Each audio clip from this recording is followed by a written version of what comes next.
I'm a 26-year-old woman working as a junior marketing coordinator. I live in a mid-sized city where nothing too crazy usually happens, but in my family, I've always been known as the organized one. I'm the person who keeps calendars for vacations, reminds people about birthdays, sets up spreadsheets for budgets, and makes sure holidays run smoothly. It's not that I particularly love being in charge of family logistics, but I learned early on that if I didn't step in, things would fall apart. Over time, people just assumed I enjoyed handling chaos. The one who leaned into that the most was my Aunt Diane. She's in her early 50s and has always been the unofficial host of family gatherings. Thanksgiving, Christmas, Easter, you name it, she takes control of it. The funny part is, she never wants to actually spend money on these events. Hiring a professional caterer or coordinator? Absolutely not. Instead, she ropes relatives into doing everything under the banner of family helping family. If you resist, she makes you feel like you're letting everyone down. When her daughter Becca got engaged, it was obvious to everyone that Diane would put herself in charge. The wedding wasn't hers, but she immediately treated it like her personal project. I thought it would mean her usual micromanaging and dramatic sighs when things didn't go her way. What I didn't expect was how directly I would be dragged into the middle of it. It started at a casual brunch one weekend. Diane sat across from me with a glass of orange juice and in the most breezy tone, said she wanted me to help out a little with the wedding, because I was so talented at organizing. I nodded politely, thinking she meant I'd weigh in on a few details. Maybe help with a guest list or give feedback on some decorations. That seemed harmless enough. That evening, I got a text from her that completely changed my perspective. Attached was a multi-page to-do list. It wasn't a list of small favors, it was a full wedding coordinator's job description. I'm talking about contacting florists, negotiating with vendors, building a master timeline for the entire event, creating spreadsheets for RSVPs, and tracking every deposit. She even had notes in the margins about making sure all the contracts aligned with her vision. She presented it as if she were doing me a favor, telling me I should feel honored to be trusted with so much responsibility. I laughed when I first saw it because I thought it was a joke, but the texts kept coming. Every day there were quick follow-ups or reminders, and every reminder was attached to a list of new things I needed to complete.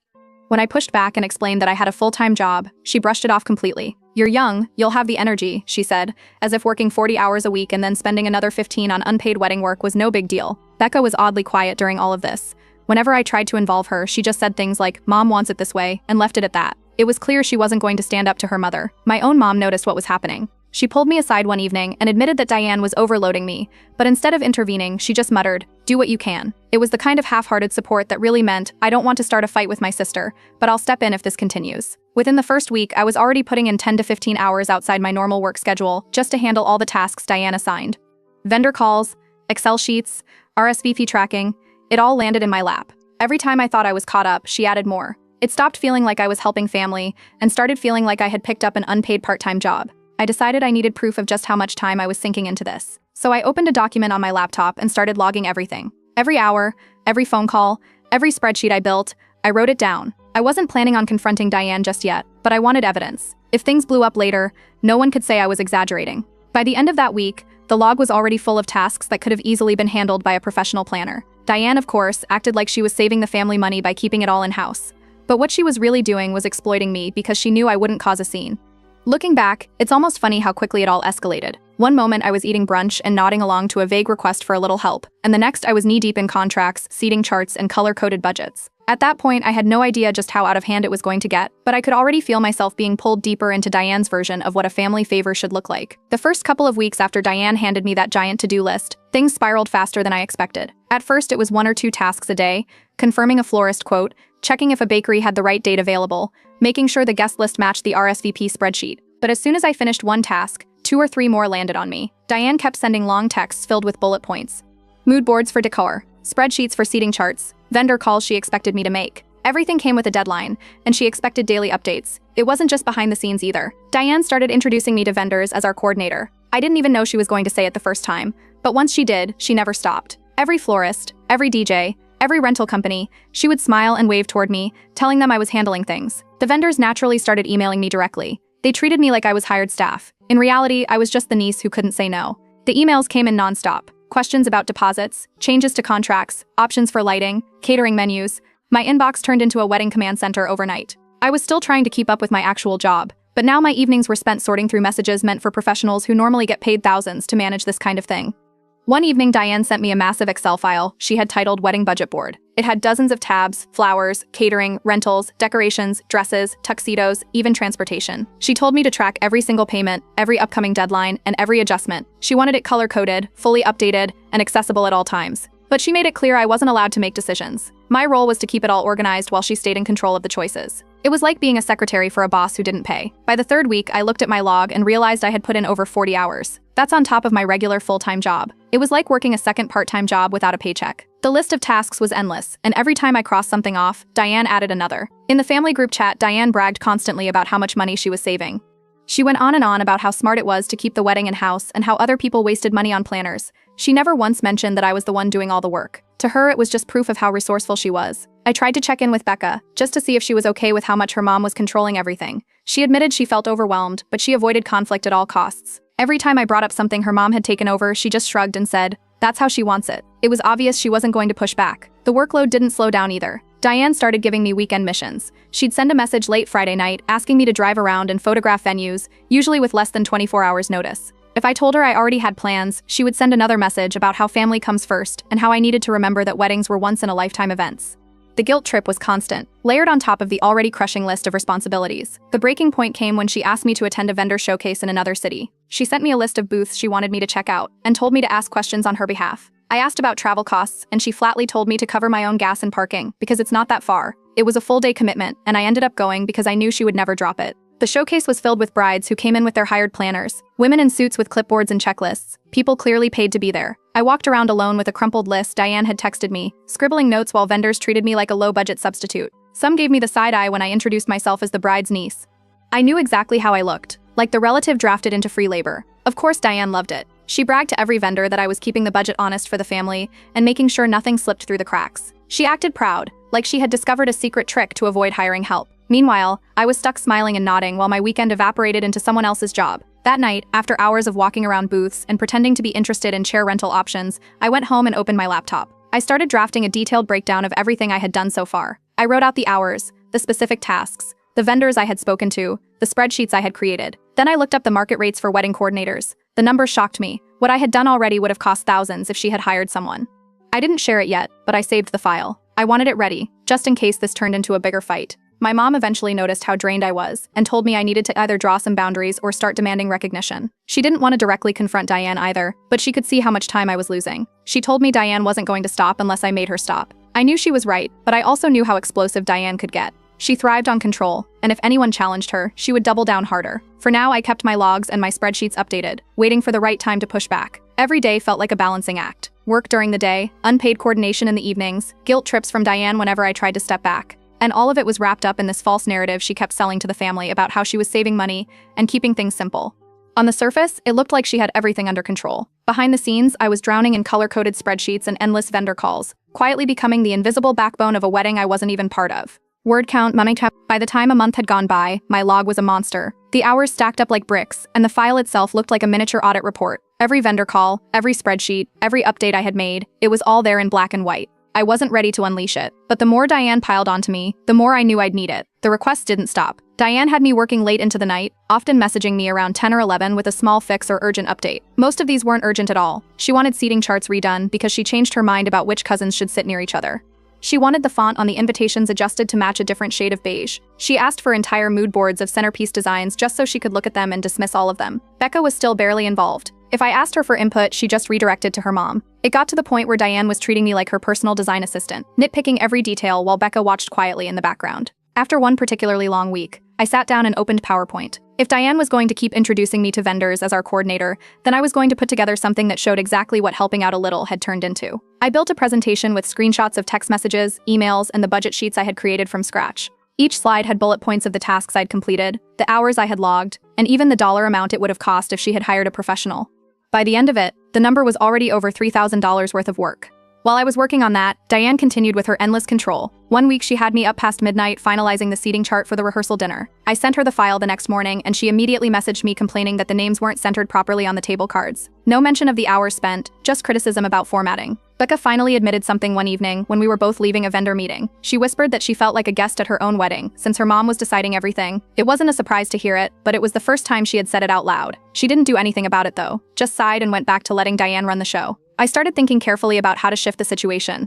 If I quit outright, Diane would spin the story to the entire family that I had abandoned her and ruined the wedding. If I kept going quietly, she'd bleed me dry until the day of the ceremony. The only solution that made sense was to present the truth where she couldn't twist it, out in the open, in front of people who mattered. The chance came sooner than I thought. Diane scheduled a large family meeting at her house. She invited a few relatives too, since she wanted to give everyone a progress update. She sent out a group text that made it sound like a showcase for how smoothly everything was running. That afternoon, I arrived with my laptop bag. Diane was already buzzing around the living room, straightening chairs and making sure everyone had coffee. When the vendors settled in, she clapped her hands together and proudly announced that our coordinator would be giving the budget update. She looked at me expectantly, assuming I'd rattle off numbers and sit back down. Instead, I set up my laptop and connected it to her TV. The first slide popped up with the title, Wedding Planning by Me. For the first few seconds, Diane looked pleased, like I was about to make her look good. I clicked to the next slide. It showed screenshots of her text messages, the ones where she had sent me mile-long lists of assignments. Murmurs started around the room as people read the timestamps, late nights, early mornings, weekends. The next slide showed the spreadsheets I had created, full of color-coded cells and deadlines. Another slide listed the vendors I had contacted and the hours logged on each task. Diane shifted in her seat, her smile fading as I moved through each slide. I pointed out how many hours had already been poured into this, and what those hours were worth at the market rate. Over $3,000 in unpaid labor, just from me. Relatives raised their eyebrows, and a couple of vendors actually exchanged glances. I didn't stop. The following slide made it clear who was actually in charge. I labeled Diane as the decision maker, budget holder, and final authority. Under my name, I wrote, Unpaid Organizer. When I finished, the room was quiet. Diane's face was bright red. She tried to interject, but I clicked to the final slide, which simply read, Actual Wedding Coordinator Diane. Then I handed her the budget file in a neat folder and sat down. Vendors looked surprised. One of them finally asked Diane directly who was authorized to make decisions, since up until then, they'd been going through me. Diane, flustered, admitted that she was the one in charge. It was the first time she had actually said it out loud in front of everyone. Family members stared at her, then at me. Becca leaned toward me and whispered a quiet thank you. Though she said it so low, no one else could hear. Diane excused herself from the room, storming off into the kitchen. The vendors sat in awkward silence until I told them I'd forward all the files so they had clarity going forward. That seemed to ease the tension, and people slowly began chatting again. When Diane came back a few minutes later, she plastered on a stiff smile and pretended nothing had happened. But the shift was already there. From that point on, vendors began addressing questions directly to her instead of funneling them through me. The mountain of emails slowed down almost immediately. That night, I logged the presentation in my file. I saved every slide and every screenshot in case Diane tried to twist the story later. As I was finishing up, my phone buzzed. It was a long message from Diane, accusing me of making her look bad in front of everyone. I didn't take the bait. I responded with one neutral line, that I had only clarified roles so vendors knew who to talk to. Becca reached out separately a day later. She admitted her mom had always been overbearing and said she was relieved someone finally exposed it without a screaming match. She wasn't ready to confront Diane herself yet, but she appreciated what I had done. The following weekend at a family barbecue, Diane avoided me completely. She spent most of the time loudly bragging about how smoothly the wedding planning was going, as if the meeting hadn't happened. Relatives gave each other knowing looks, and I noticed a few of them side-eyeing her when she launched into her usual speeches. I decided then that I'd keep logging everything, because the story with Diane was far from over. She might have been knocked back in front of the family and vendors, but I knew she wasn't going to let it go quietly. After that meeting at Diane's house, the room had gone quiet in a way I'll never forget. My slides were still on the TV screen, the bold letters showing Actual Wedding Coordinator, Diane, and for the first time people saw the gap between how much work she dumped on me and how little she admitted. The silence stretched, and Diane's face turned crimson. Her mouth opened like she wanted to say something, but before she could, one of the vendors broke the pause. They asked Diane directly who was authorized to make decisions going forward. With everyone looking at her, she had no choice but to admit it was her. Becca leaned toward me in that moment, whispering a quiet thank you so low, only I could hear. It wasn't dramatic, just a small release of relief, that someone had finally said the truth out loud without it turning into a fight. Diane didn't stay in the room much longer. She stood up suddenly, muttered something about needing to grab something, and stormed into the kitchen. Relatives glanced at each other, some shifting uncomfortably in their seats, while the vendors sat stiff, clearly unsure how to continue. I closed my laptop calmly and told everyone I'd forward the budget files to make sure they had everything they needed. The vendors nodded and started packing up their things, happy to have a clear direction. A few family members approached me while Diane was still out of the room, quietly complimenting how professional and composed I had been. When Diane came back, her face was set in a stiff smile. She poured herself coffee, sat down, and pretended as though nothing had happened. She didn't mention the slides, didn't acknowledge the questions, just shifted the conversation back to the menu and decorations. The tension in the air was obvious, though.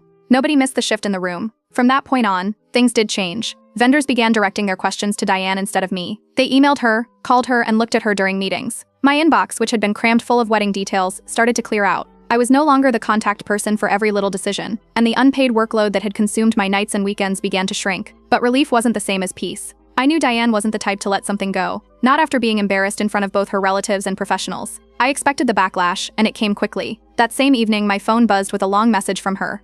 She accused me of trying to humiliate her, of making her look bad in front of her family, of disrespecting the effort she was putting into her daughter's wedding. I typed one short, neutral response, that I had only clarified roles so vendors knew who to contact. Nothing more, no explanations, no apologies, just the truth. Becca reached out separately a day later. She admitted her mom had always been like this, overbearing, controlling, unwilling to let go of even the smallest detail. She said she was grateful I had handled it the way I did, because it finally gave her some breathing room without it turning into an all-out fight. That weekend, there was a family barbecue at my parents' house. Diane came, of course, but she avoided me completely. She spent most of the afternoon perched at the patio table, talking loudly to anyone who would listen about how smoothly the wedding planning was going and how much money she had saved. She bragged as though the confrontation in her living room had never happened. The relatives weren't buying it, though. I caught several of them exchanging looks, rolling their eyes when Diane launched into another speech about her savings. It was subtle, but I could tell people were starting to see through her performance. They had seen the slides, the logs, the hours, and the way she had left the room in a huff. It was no longer just my word against hers. Even with the vendors now going directly to her, I didn't let my guard down. I kept logging everything. Every text she sent, every request she tried to sneak back onto my plate, every time she brought me up in front of others. I made sure it was all saved in my file. The strange part was how Diane tried to rewrite what had happened. At the barbecue, she laughed and joked like she had orchestrated the presentation herself, spinning the story into something that fit her version of events.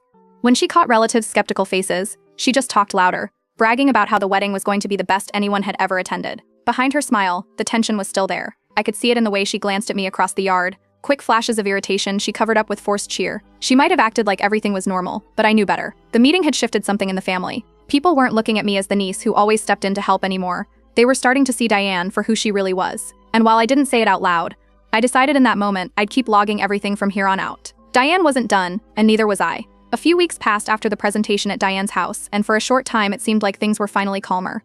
Vendors were now contacting Diane directly, and I had fewer late-night messages lighting up my phone. But it didn't take long before Diane tried to slip back into her old habits. She began sending me urgent vendor reminders again. They were smaller tasks than before, but still time-consuming. One day she sent a note about confirming the cake flavors. Another day it was a reminder to double-check the chair rental count. I kept my responses polite but firm. I told her she needed to handle them herself. At first she ignored me and just kept sending more. But when I didn't cave, she started getting irritated. At family gatherings, Diane tried a new tactic. She'd corner me in the kitchen or the hallway, holding some list or invoice, and push for snap decisions. If I told her I wasn't the one in charge anymore, she'd press harder, asking for my opinion in front of other relatives, so I'd look rude if I didn't answer.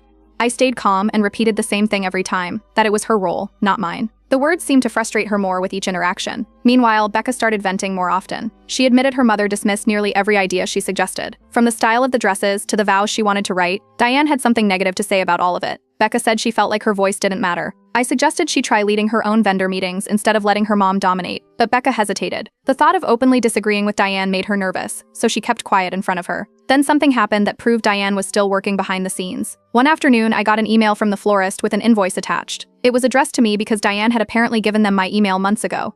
Instead of ignoring it, I forwarded the message straight to Diane with a short note, "This is yours to handle." The reply came quickly. Diane was furious. She sent me a long message, accusing me of being ungrateful, reminding me of all the support she claimed to have given me over the years. It was a guilt trip disguised as a lecture, designed to make me fold, but I didn't engage with it. For the first time, my mother stepped in. She called Diane directly and told her to stop misusing my time. It wasn't a long conversation, but it was enough. Diane didn't lash out at me directly again after that, though she made her displeasure obvious. At the next family dinner, she sulked at the far end of the table, making pointed comments about how family doesn't appreciate sacrifices. She never mentioned my name, but everyone knew what she meant. The weeks that followed were strange. Becca began quietly sharing her mother's budget notes with me. They were handwritten in the margins of spreadsheets and notepads, filled with obsessive critiques about every single expense. She circled numbers in red, wrote too much beside almost everything, and left notes about cutting corners in places that really mattered. It was clear she was trying to keep her grip tight on the budget. I encouraged Becca to sit down with her fiancé and agree on a firm number for the wedding. If they both set the budget themselves, it would take away Diane's ability to constantly run the show through money. Becca nodded but didn't act right away. She was still worried about her mother's reaction. Eventually, Becca slipped. During a casual chat, she mentioned to Diane that I had advised her to take more control over her wedding. That was all it took. Diane lashed out, accusing me of meddling and interfering. She didn't hold back, calling me manipulative and claiming I was trying to turn Becca against her. The final straw came one Sunday after church. As everyone was standing outside talking, Diane cornered me near the parking lot. Her voice was low but sharp, full of accusation. She said I was undermining her authority and poisoning Becca's mind. I let her finish, then gave a calm, simple reply. I told her, "She's the bride. Let her have her wedding." The words landed like a stone. For a second, Diane just stared at me, her mouth half open, as if she wasn't used to anyone challenging her directly. She didn't yell. She didn't argue. She just turned and walked away, her heels clicking across the pavement. That moment didn't end the tension. It only deepened it. But it was the first time I had said it out loud, right to her face, in a way that couldn't be twisted. And even though the silence afterward felt heavy, the line was finally drawn. The shift came during a dress appointment that should have been routine. Becca had chosen a gown she liked, simple, elegant, with a clean cut that fit her personality. The moment she stepped out of the fitting room, Diane's reaction was immediate. She wrinkled her face and called it too plain, saying it didn't meet our family standard. The words carried the same heavy tone she always used when dismissing someone else's choices. But this time, Becca didn't shrink back. In front of the bridal consultant, the seamstress, and me, she straightened up and said she was going to wear the dress she wanted. The room went silent. Diane froze, staring at her daughter like she couldn't process what just happened. Then slowly, her glare shifted to me, as though I had pulled the strings behind the curtain. The vendors sensed the change immediately. Their attention, which had often flicked to Diane in the past, now stayed firmly on Becca and her fiancé. Questions were directed at them. Decisions were confirmed with them. It was subtle at first, but it grew stronger as the meeting went on. Becca was nervous, her voice shaking slightly in the beginning, but she kept answering. By the halfway point, she sounded steadier, more sure of herself. She asked questions, clarified details, and confirmed choices without looking to her mother for approval. Each decision added to her confidence, and by the end of the appointment, the consultant was treating her exactly like the bride she was. Diane sat through the entire meeting in silence. Her arms were crossed, her face stiff, her lips pressed into a thin line. She didn't interrupt, she didn't correct, she just sat there, seething quietly while the authority she'd clung to slipped away.